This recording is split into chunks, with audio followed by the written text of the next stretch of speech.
H.P. Lovecraft's At the Mountains of Madness. Your reader is William Hart. Chapter 9. I have said that our study of the decadent sculptures brought about a change in our immediate objective. This, of course, had to do with the chiseled avenues to the black inner world, of whose existence we had not known before, but which we were now eager to find and traverse. From the evident scale of the carvings, we deduced that a steeply descending walk of about a mile through either of the neighboring tunnels would bring us to the brink of the dizzy, sunless cliffs above the great abyss, down whose side adequate paths, improved by the old ones, led to the rocky shore of the hidden and nighted ocean. To behold this fabulous gulf in stark reality was a lure which seemed impossible of resistance once we knew of the thing.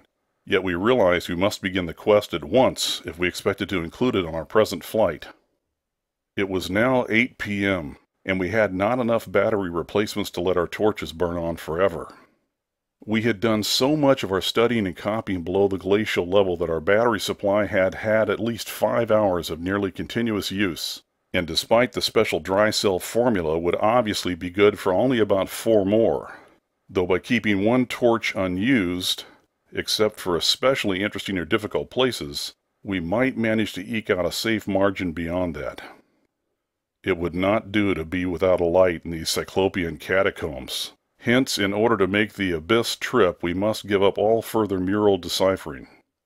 Of course, we intended to revisit the place for days and perhaps weeks of intensive study and photography, curiosity having long ago got the better of horror, but just now we must hasten. Our supply of trailblazing paper was far from unlimited, and we were reluctant to sacrifice spare notebooks or sketching paper to augment it, but we did let one large notebook go. If worst came to worst, we could resort to rock chipping, and of course it would be possible, even in case of really lost direction, to work up to full daylight by one channel or another if granted sufficient time for plentiful trial and error. So at last we set off eagerly in the indicated direction of the nearest tunnel. According to the carvings from which we had made our map, the desired tunnel mouth could not be much more than a quarter-mile from where we stood, the intervening space showing solid-looking buildings quite likely to be penetrable still at a subglacial level.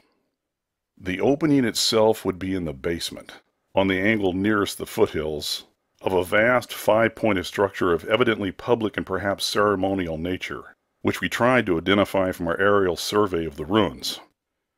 No such structure came to our minds as we recalled our flight, hence we concluded that its upper parts had been greatly damaged, or that it had been totally shattered in an ice rift we had noticed.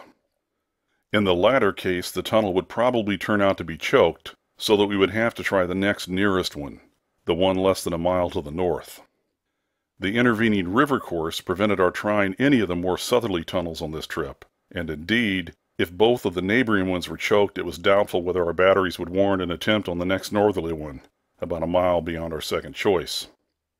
As we threaded our dim way through the labyrinth with the aid of map and compass, traversing rooms and corridors in every stage of ruin or preservation, clambering up ramps, crossing upper floors and bridges and clambering down again, encountering choked doorways and piles of debris, hastening now and then along finely preserved and uncannily immaculate stretches, taking false leads and retracing our way, in such cases removing the blind paper trail we had left, and once in a while striking the bottom of an open shaft through which daylight poured or trickled down, we were repeatedly tantalized by the sculptured walls along our route.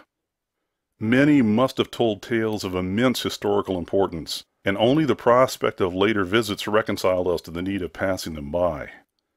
As it was, we slowed down once in a while and turned on our second torch. If we had had more films, we would certainly have paused briefly to photograph certain bas-reliefs, but time-consuming hand copying was clearly out of the question. I come now once more to a place where the temptation to hesitate, or to hint rather than state, is very strong. It is necessary, however, to reveal the rest in order to justify my course in discouraging further exploration.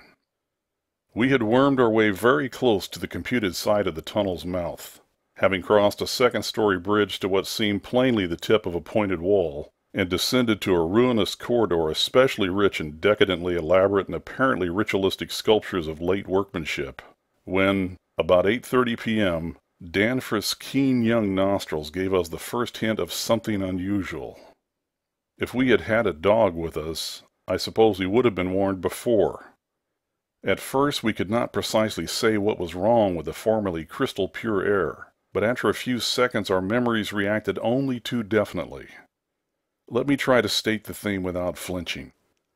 There was an odor, and that odor was vaguely, subtly, and unmistakably akin to what had nauseated us upon opening the insane grave of the horror poor Lake had dissected.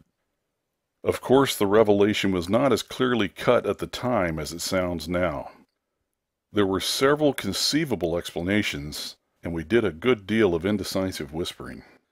Most important of all, we did not retreat without further investigation, for having come this far, we were loath to be balked by anything short of certain disaster.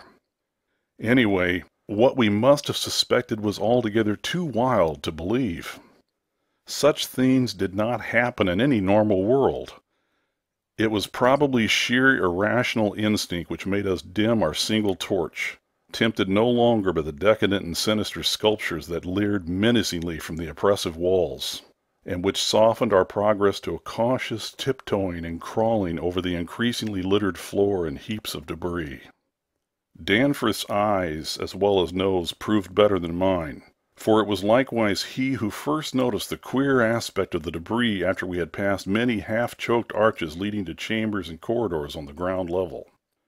It did not look quite as it ought after countless thousands of years of desertion, and when we cautiously turned on more light we saw that a kind of swath seemed to have been lately tracked through it.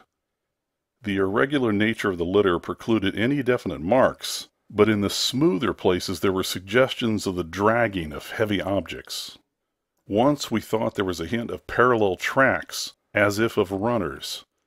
This was what made us pause again. It was during that pause that we caught, simultaneously this time, the other odor ahead. Paradoxically, it was both a less frightful and a more frightful odor, less frightful intrinsically, but infinitely appalling in this place under the known circumstances. Unless, of course, Gedney, for the odor was the plain and familiar one of common petrol, everyday gasoline. Our motivation after that is something I will leave to psychologists. We knew now that some terrible extension of the camp horrors must have crawled into this nighted burial place of the eons, hence could not doubt any longer the existence of nameless conditions, present or at least recent, just ahead. Yet in the end we did not let sheer burning curiosity, or anxiety, or auto-hypnotism, or vague thoughts of responsibility toward Gedney, or what-not, drive us on.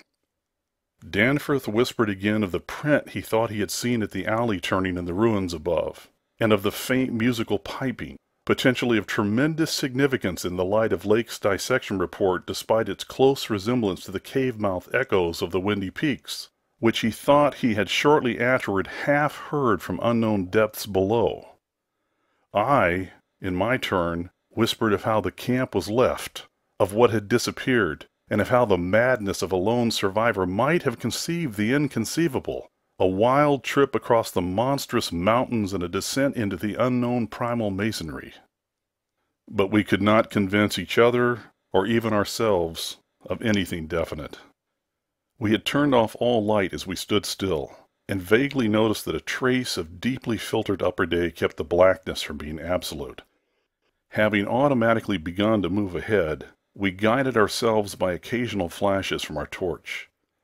The disturbed debris formed an impression we could not shake off, and the smell of gasoline grew stronger. More and more ruin met our eyes and hampered our feet, until very soon we saw that the forward way was about to cease. We had been all too correct in our pessimistic guess about that rift glimpsed from the air. Our tunnel quest was a blind one, and we were not even going to be able to reach the basement out of which the abyssward aperture opened. The torch, flashing over the grotesquely carven walls of the blocked corridor in which we stood, showed several doorways in various states of obstruction, and for one of them the gasoline odor, quite submerging that other hint of odor, came with a special distinctness. As we looked more steadily, we saw that beyond a doubt there had been a slight and recent clearing away of debris from that particular opening. Whatever the lurking horror might be, we believe the direct avenue toward it was now plainly manifest. I do not think anyone will wonder that we waited an appreciable time before making any further motion.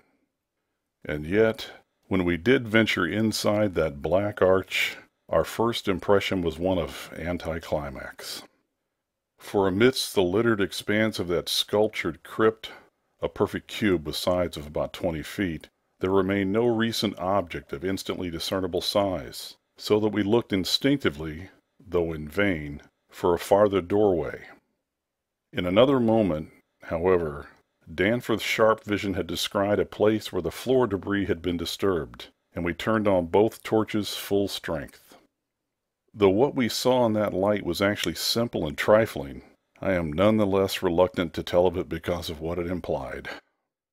It was a rough leveling of the debris, upon which several small objects lay carelessly scattered, and at one corner of which a considerable amount of gasoline must have been spilled lately enough to leave a strong odor even at this extreme super-plateau altitude. In other words, it could not be other than a sort of camp. A camp made by questing beings who, like us, had been turned back by the unexpectedly choked way to the abyss.